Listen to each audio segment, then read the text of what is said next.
Magandang umaga, nasa loob na po ng Philippine Area of Responsibility ang bagyong Nina. Alamin natin latest mula kay GMA resident meteorologist si Nathaniel Cruz. Mantani, good morning.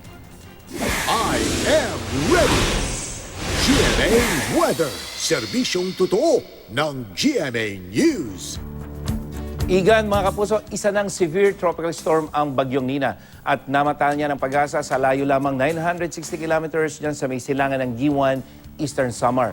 At taglay ng bagyo, ang lakas ng hangin umaabot na sa 95 kilometers per hour malapit sa gitna at bugso na hanggang 120 kilometers per hour. Inaasahan na kikilos ang bagyong Nina pa west-northwest sa bilis na 25 kilometers per hour. At sa wind forecast map ng Metra Weather, ay posibleng unang tumawa o maglandfall ang sentro ng bagyo dito sa may Bicol region at tatawirin nito ang buong Bicol region. Susunod ay ang Mimaropa region bago tuluyang kumilos patungo ng West Philippine Sea. Pero sa ngayon, araw ng Biyernes, wala pa pong epekto ang bagyong Nina at ang maranasang ulan dito sa bansa. Unahin natin ang Luzon. May mga pag-ulan sa Northern Luzon, yung Cordillera at Cagayan Valley at ilang bahagi ng Bicol region. Pero dyan sa Visayas, maulan maghapon ang halos buong Visayas. Samantalang sa Mindanao, may mga pag-ulan sa Caraga region, Northern Mindanao at Zamboanga Peninsula. Bukas, bisperas ng Pasko, wala pa ring epekto ang bagyong Nina pero makikita natin ito na yung rainfall o rain area ng bagyo.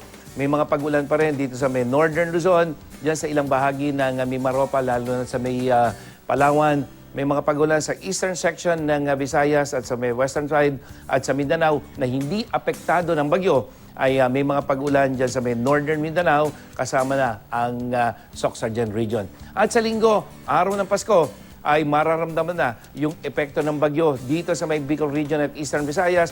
Maulang panahon, masungit ang lagay ng panahon na maranasan dito po sa may Bicol region at sa pagdating ng hapon at gabi ay ang natitirang bahagi ng southern Luzon. Maging dyan sa Northern Luzon, may mga pag-ulan pero indirect effect nitong bagyo. Sa Visayas at Mindanao, o lalo sa Mindanao, hindi po mararamdaman yung epekto ng bagyo pero may mga pag-ulan. At dito sa Metro Manila, mababa ang tsansa ngayong araw na ito ng pag-ulan. Pero pagdating ng Sabado, magiging maulap na, lalong-lalong pagdating sa hapon at gabi. At sa araw ng Pasko, Linggo, asahan na ang masungit na lagay ng panahon dito sa Metro Manila, sanhi ng epekto ng papalapit na bagyong Nina. Igan. Mantani, lalakas ba ang bagyong Nina at anong epekto ng amihan dito? Well, una-una, Igan, ay inaasahan na lalakas pa itong bagyo. Ngayon, ito ay isa ng severe tropical storm pero ayon sa Pag-asa at maging sa mga iba pang monitoring centers, posibleng umabot ito sa typhoon category. Ibig sabihin yan, mahigit 100 kilometers per hour ang center wind ito na siyang mararamdaman dyan sa Bicol region dahil lalakas pa ito bago maglandfall. At yung hanging amihan na ngayon ay unti-unti pa lamang lumalakas, ay halos hindi ito makakaapekto dito sa sirkulasyon ng bagyo.